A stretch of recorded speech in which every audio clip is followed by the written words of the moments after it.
We're all inspired by our human connection that arises when we share food with others. So what's on your heart becomes a hub for truly heartfelt conversation. Tertulia, as they say in Spanish, fostering genuine bonds between individuals, creating that sense of community and connection. I'm Paul Jacobs, your podcast co-host, ready to inspire you by conversations that nourish the soul as we go beyond the plate. I'm Daniel Patiño, welcoming you to join us for some truly inspiring Tertulia. Get ready to satisfy that craving for connection and inspiration as we dive into topics that not only broaden your perspective, but also deepen your understanding of lives of families in Latin America, the Caribbean, or even in your own backyard. So wherever our conversations take us, come along for the ride and let's go beyond the plate together.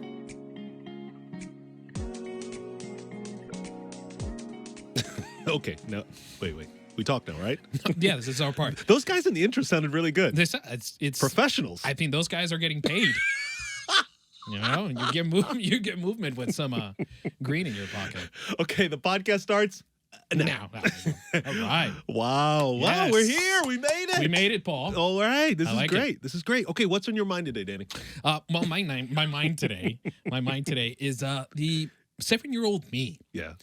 And the Oh, reason that's good. and the reason I'm going back to 7-year-old me is because it just reminds me of where I am today. Yeah. Radio was my thing at 7 years old. Yeah. The 7-year-old now is into tablets, social media. Right. Because I think you've seen that. Some of those, it's called YouTube Kids, right? Give a shout out to YouTube Kids because it's keeping my kids a little entertained when I kind of need them when I'm in the middle of a meeting or something. And I know parents, if you're listening to me, I think you would agree, right? Where it's kids on social media, it's kids inside the house versus when I used to go outside the house. But when I would stay in the house, radio was my thing. I'm talking about grabbing a cassette. Just giving you my age there. Grabbing a cassette, putting it into my parents' home stereo, pressing that play and record button, and recording myself talking on top of, a popular song from one of the popular radio stations in that time.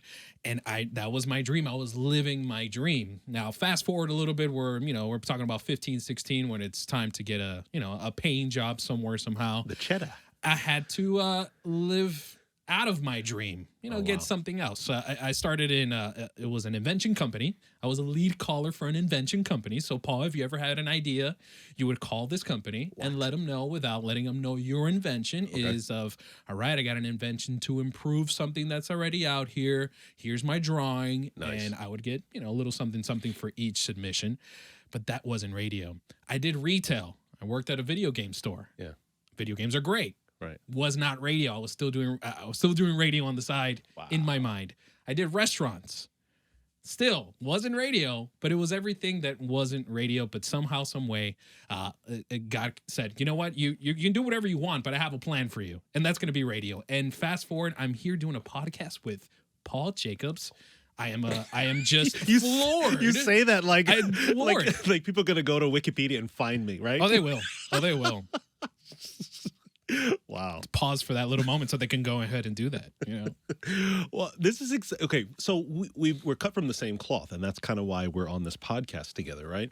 Yours started at 7. I'm 14 years old, and I'm 14 years here telling the stories of Food for the Poor, working and telling those stories for the families that we meet, but now we get a chance to go a little deeper, right? And we get to take those stories, take the guests that we bring onto this podcast and get deeper into their story. I remember, the journey as a storyteller with Food for the Poor to get to this position, to get to this moment was very unconventional. I remember my very first speaking gig, 15. So you were at 7, I'm 15 years old, right? And I remember being nervous as ever because we're talking about hundreds of parents and students at a local performing arts center. Wow. I mean, like it's a dream somebody has in adulthood after, going to school and cutting their teeth on these little bit gigs. But I'm here at 15 and I'm in this massive auditorium. But the key was I had a mentor, right? And that was the really cool thing. Dr. Willie Miles, and I had several mentors in my life, but he was one of the first.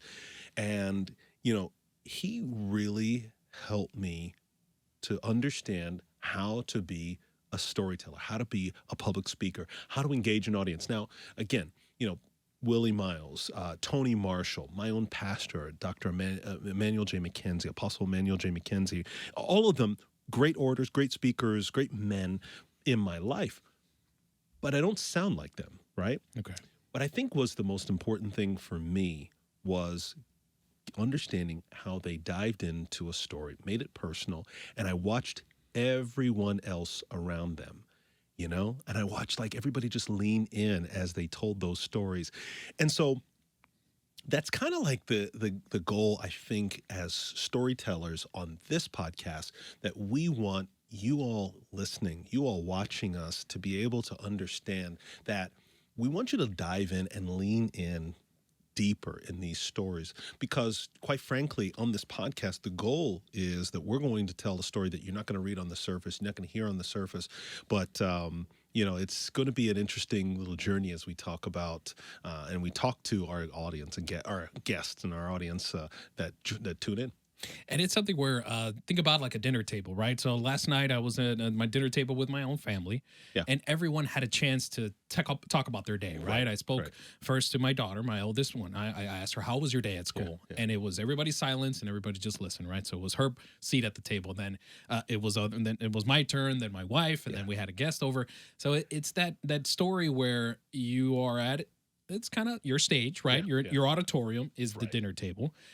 Your time to speak in front of everybody who's listening, let it be 4 people at the table or 400 in an auditorium, you still kind of open your heart because you're in front of family, and that's kind of like the goal. Like you said, we want to talk to our guest about their Mr. You Can't, or their time that they said, you know what, I think I'm going to hang up my hat on this one.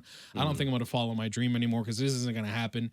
And then there was a spark of light. Either God sent them a message right then and there that smacked them in the face and said, no, you are going to be what I meant for you to be. Right. And that's the time where they met somebody special in their life that got them to be where they are. I'm pointing at you, Paul Jacobs. That's the reason I'm kind of here too, to give a little insight. This is my deeper part of the conversation. This is my heart opening here. We met a while back, probably half a decade ago, but it felt like a little more because of COVID.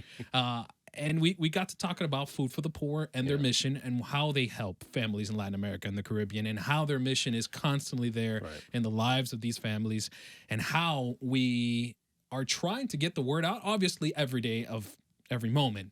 Right. But the idea is we have families that we're helping. How can you help? And listeners, I'm talking to you. Yeah. You can do the same. Yeah. You can follow some of the prompts we're gonna provide for you right here on the page. You don't have to go too far, and you can help families like that. And how you helped me was to get in the kitchen, get with the cooks, get with the right people, and that's where I'm here today. I'm in the kitchen with all the best chefs I've seen or I've heard about or I've tasted the food, but it's a food reference there. But what I'm trying to say is thank you, Paul. Thank you, Paul, for having me in this part of your world and this part of your career, because we're coworkers now, right? Yes. Doesn't feel like that because we talk about family here. We don't talk about coworkers, and that's the blessings that we have here to be family working for other families that we do for families. They might not be a distant cousin or somebody that we talk to on a daily basis, but they're families that we constantly help through Food for the Poor and their mission, not only providing food, providing housing, providing a future, right? Today they might not be able to eat, but for listeners like you and for people like us, they do get a chance to get their prayers answered, to have another chance of life and say, all right, I can concentrate in being a father, a mother. Now I can have a career. My son, my daughter can go to school. They can be who they want to be. And it's because of Food for the Poor and this podcast as well, because that's another goal that we have in mind coming forward, where it's going to be helping families that is close to us and far from us, not too far from us, right? And in Spanish, it's helping them a la distancia, pero nunca lejos. We're helping them from a distance, but they're never far. That's exactly what I was thinking. Exactly. In the Spanish part of it, a la distancia pero nunca lejos, right? And that's where I hold my family. Yeah. They're far. They might live in different parts of the country, different parts of the city, but they're never far from my heart. And that's where we keep our families close to us, and in the Latin America and the Caribbean, where we help, where Food for the Poor helps. Okay, so this, if you're listening right now, and you probably already guessed it, right? We're very diverse. First of all, very spiritual, because, if you're watching on YouTube, the cross is in the logo of Food for the course. Poor, so you already know where we're located. He's everywhere. And then you hear the Spanish, so you understand the diversity in this podcast. But you tapped into something at the beginning of that I really want to unpack a little bit, and that's the you can't, right? So we were talking about this first episode, and we were talking about all the stories and all the families and all the individuals that we've met across the spectrum of Food for the Poor. And there's always this common denominator, because it's in the common denominator of everybody, and that's the you can't. It's the individual, it's the circumstance, it's maybe a series of people or individual situation that comes up against you and says, you can't. We all have those mentors. We all have those ones that kind of cheer us along. But sometimes those you can'ts are probably the biggest propellant, or the thing that's going to really just launch us off. And so, all right, so let's talk about my you can't, right? And I don't like telling this story because I wanted this you can. We're going to call this individual Mr. You Can't, all right? We're going to change names to protect the innocent, right? We don't want to put anybody out there, especially somebody that I admired for a long time. You asked me earlier, you're like, man, this radio thing's been with you for a long time. I'm like, yeah, it has been, right? It's just I didn't have the mentors. I didn't have the people in radio that could help me until this day came. So I'm volunteering a local radio station. It was probably one of the most amazing volunteers jobs that I ever had. I mean, it was so much fun. I read the newspaper on radio to people who are sight impaired, and they literally heard me read the day's news, and it was so cool. It was radio. For me, it was radio. So we're leaving, and my colleague who I was volunteering with that day says, all right, I'm just going to go, I'm going to go visit so-and-so. Beep. I didn't curse, by the way. Mr. You can't. Mr. You can't. Okay. I'm like, what? Mr. You can't is in the other room? Yeah, he's in his office. He's in his office right now. Wow. Can I meet him? And he's, of course. So he escorts me over there, right? I'm like nervous as all get out, because this is an individual that I admired for years, right? I was like, okay, if this is my opportunity, I'm going to lay it all out. I'm going to just tell him my dreams. I'm going to tell him my thoughts. I'm going to say everything I need to say, because I know Mr. You Can't, which at the time was not Mr. You Can't, is going to propel me into my career in radio. Right. I get there, right? All right, ready? Uh-huh. I get there, I'm introduced, firm handshake. I give him the handshake of executives, right? Right. All right. And so I tell him my story. I mean, I laid it out there. I honestly, I think he knew more about my desire, my career choices, more than probably any human being on this planet. I laid it out. And you know what he said? You ready for this? Come on, Junior, come on in. Okay. Or, The big cliffhanger? of the whole thing, right? I'm guessing here. He's helping you out, right? Right? You can't. He says, do something else. He says, just put that down, find some. I mean, literally, I'm laughing now because it's a lot of years ago. I think that if he had a brochure for real estate school, he'd handed it to me and say, hey, Just like kid, that? enroll. Yes, like that. He would have handed you a mop and a bucket, do That's- something else, just like that. Wow, that's an Exactly. inspiration. Not. But you know what? That was the longest drive home I've ever had. Oh, man. But You need it- a hug? You want to come on the other side of the... Wow. Bring it in. Wow. No, I did that day. But guess what? That you can't. That thing that came up against me at that moment, which was in the form of somebody I held in high esteem and regard.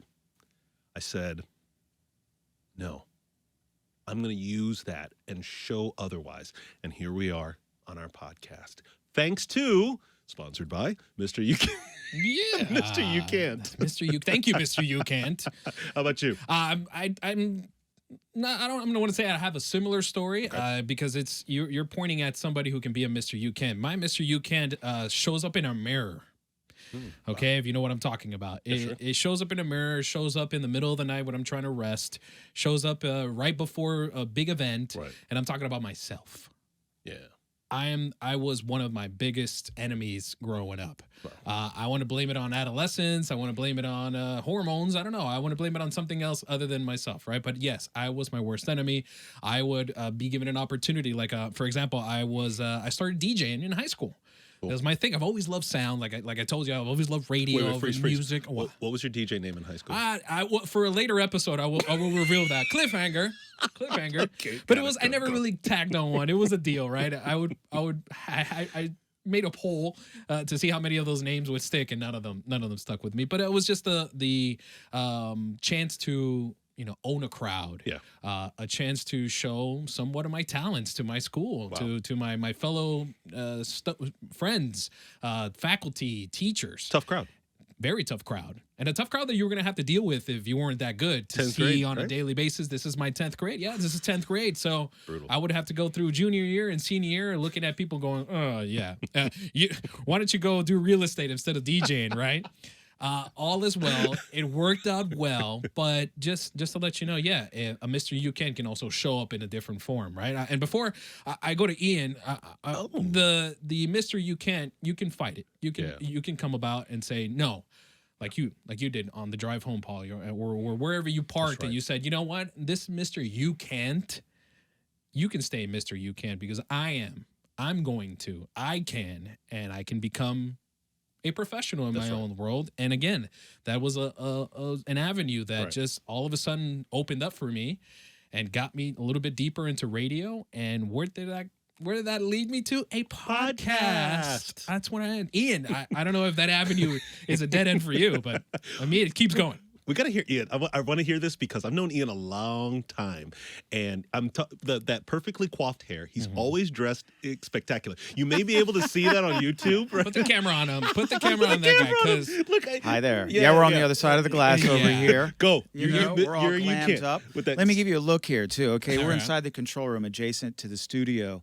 And we've got Ben, our studio engineer over here. MacGyver. Yeah, he's got one of the toughest jobs in the building. and a founding father's name. Which is helping us to look and sound good, you know? Yeah. Okay, so you asked me about a You Can't, and I started thinking about it, and I feel like I'm pretty fortunate, very blessed because my family and my friends have always been very supportive. Right. But there was one time in my life where, there was a huge decision that I had to make. And they were completely divided. In fact, most of them were going against what I wanted to do and kind of advising me against it. So it was whether or not to join the Peace Corps. Oh, wow. And at this time in my life, let me take you back even further than that, because I started my career as an unpaid intern at CNN Financial News in New York. So I moved up to New York, and I was there for about 6 years. Things are going well. I moved up. I learned production.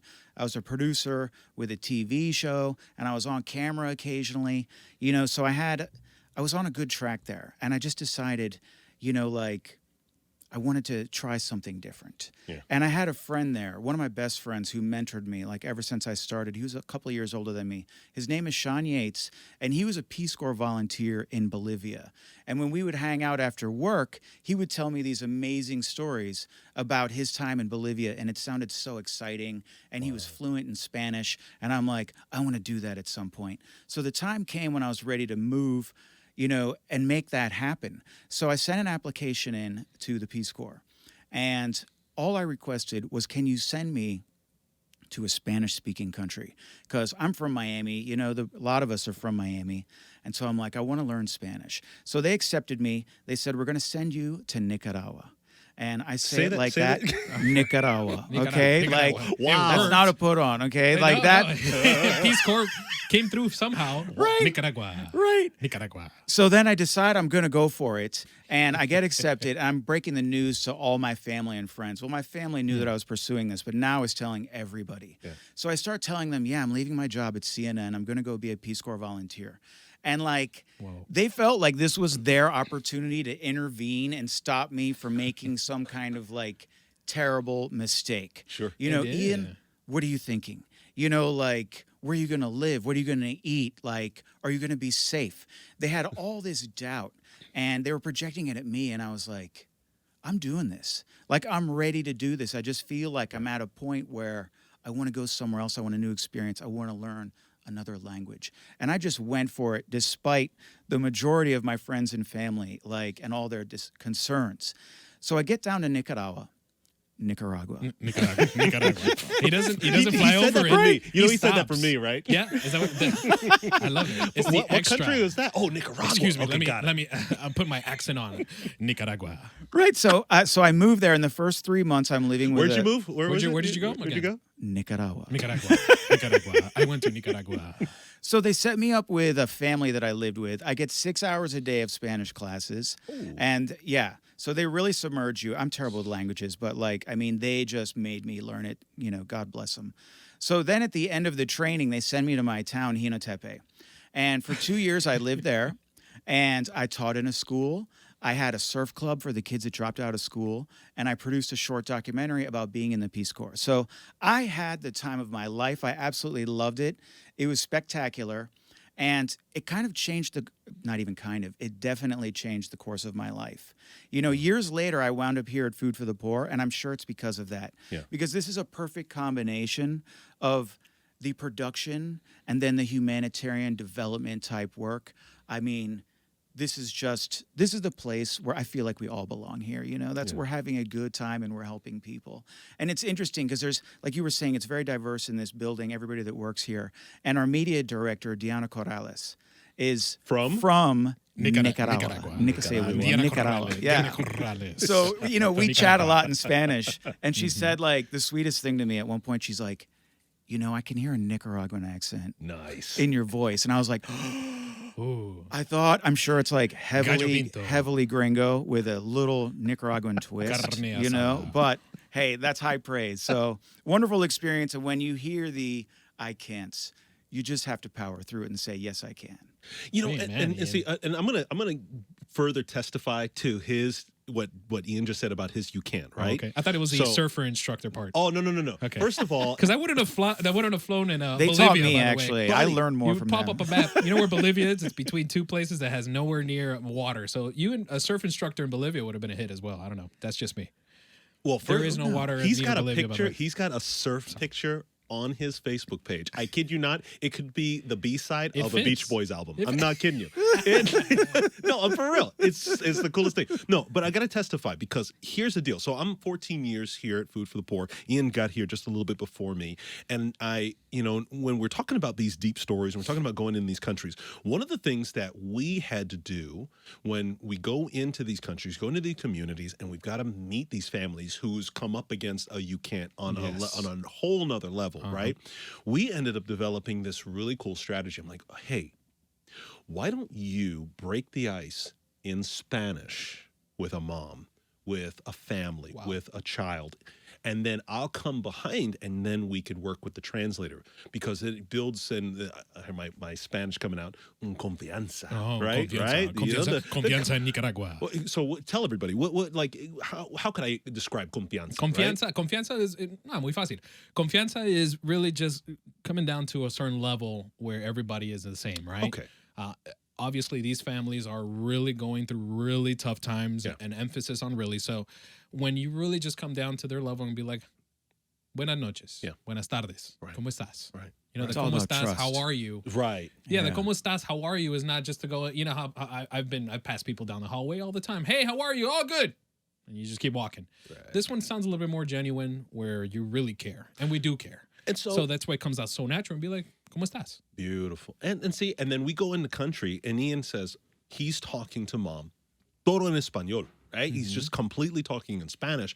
And then I come behind with the translator by that time, because we're asking some pretty intimate questions about what these families have come up against, right? Whether we're in El Jalu, where these are abused women that have come up against a you can't in the form of their husband who drank away all their money, and now they have become international agricultural leaders. You remember that, right? Yeah, Ian? very well. Yeah, that one was Powerful. Yeah, Right? yeah, that was difficult. But we're there to help. We're helping them.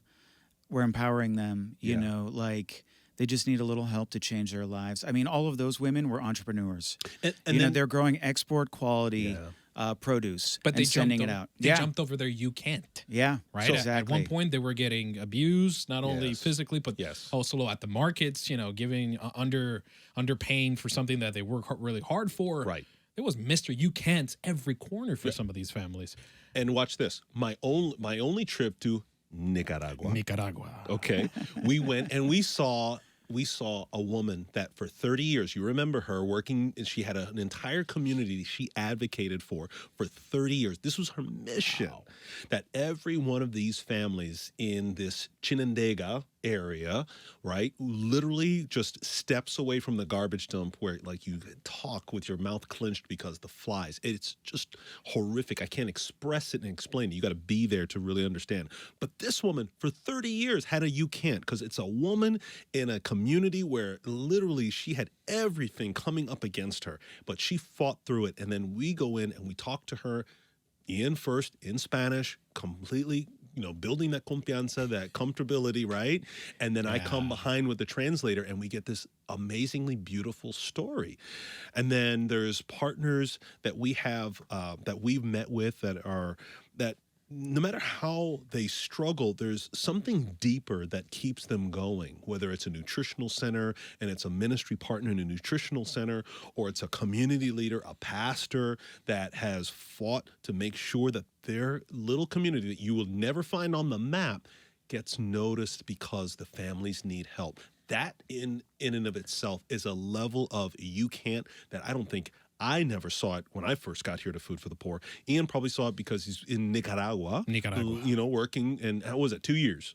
2 years and 3 months living with the family. Right. Wow. So so we're there, and it's like, oh my gosh. And so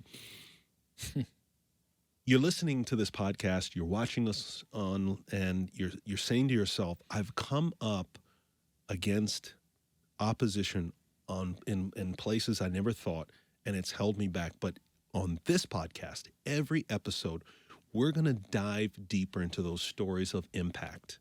It's personal stories for us, or the stories that we share from around the world. Everyone, including you listening, watching, has a deeper story.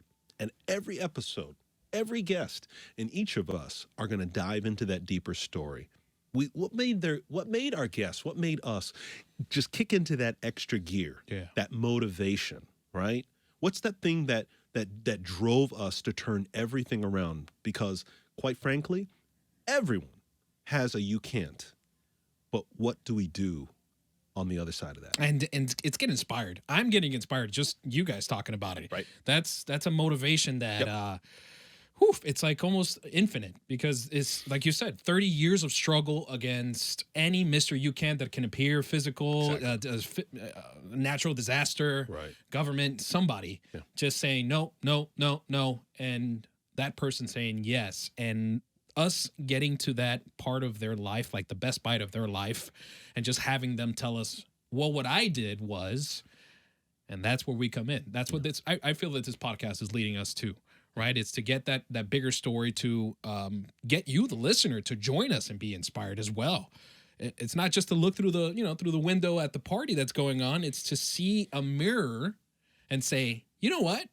That's me. That's going to be me. That's right. That's my source of inspiration. I can do this, and it starts with their own world, which is not that big. Right? You've heard that saying before, right? World is very small. In Spanish is El mundo en un pañuelo. It's everything in a small, napkin, in a small handkerchief. It's a big world, but we're all the same. I'll be right back. I'm inspired. Let's go change the world. I'm gonna go change the world. All right. But I'm telling you, listen, you stick around long enough on this podcast, you will be inspired. If it's not by us, if it's not by Ian, if it's not by our guest, then I'm telling you, there's going to be an episode for you. And here's the thing, right? We always are asking you to share. Sharing is caring. We tell our children that, right? Yeah, okay. So it's not just for you, but it's those around you. Yes. I mean, we get inspired. We inspire each other. The stories that we bring to this table.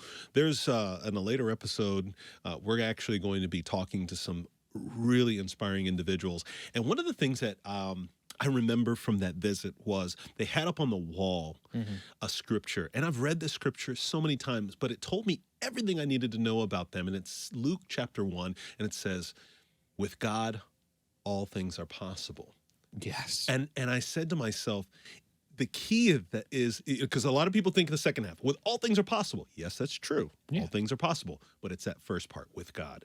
And there's going to be an element of that on every one of our episodes. You're going to hear the spirituality, you're going to hear the drive. And wow. Our first podcast is in the books, guys. This is awesome, right? It was fun. This was a lot of fun. That's number one. Oh, wait a second, but we can't forget. We always end on a positive note. All right. I went low on that one that time. All right, we You tried went again. high. No, that was fine. That was fine. good? That was fine. No, we can't do it again. That was all right. I just went low. I just know that going forward, I'm going to be soprano, and then there's going to be an alto in the house. All right, so tell them about our positive. a little deeper? Ian, can you give us the bass on that? Positive note. Something like that. I think Ian's more of a falsetto. Falsetto? Oh, He's yeah, like a yeah. Ralph Tresvant new edition falsetto, right? It's all about the bass. It's all about the bass. That's a guy from grew up in Miami in the 80s, okay? Yes. That's right. I feel you. So what's our positive note? Positive note, very simple, very straightforward, but something that's going to have you, chewing on this for the rest of the day. Done is better than perfect. I got to Dramatic pause, dramatic. You ruined my dramatic pause. No. I got to let that ruminate. Ruminate. Yeah, like that means, I think it means like let it sit. I love the word. Right. But we'll let that sit. Ruminate. Yes. Done is better than perfect. Julia Campbell. And said, give a shout out to We Are For Good. Our friends. She was on a guest on We Are For Good, our friends at We Are For Good. And Julia Campbell just said it very straightforward. Didn't put any fireworks to it. It's just done is better than perfect. And our first episode is done. It's done. It ain't perfect by a long shot, right? We're not professional podcasters. I don't want to be. I don't want it to be either. Evolution. Keep evolving. Exactly. I love it. I love it. Well, done is better than perfect. What a positive note to end on. Fist bumps. Come on. Fist bumps. Thanks for joining our conversation that took us beyond the plate. Let's remind you, we're your fans too, and we hope to give you the ingredients to be inspired. And maybe your compassion leads you to start the next life-changing movement. You might be our next guest. Be sure to check us out on all podcast platforms, and if you'd like to find past episodes, go to foodforthepoor.org/podcast, or simply watch your favorite episode on our YouTube page. Search Beyond the Plate. Join us for our best bite. Smash that like button. Leave us a comment. Tell a friend. Or 5. Thank you for joining us at Beyond the Plate.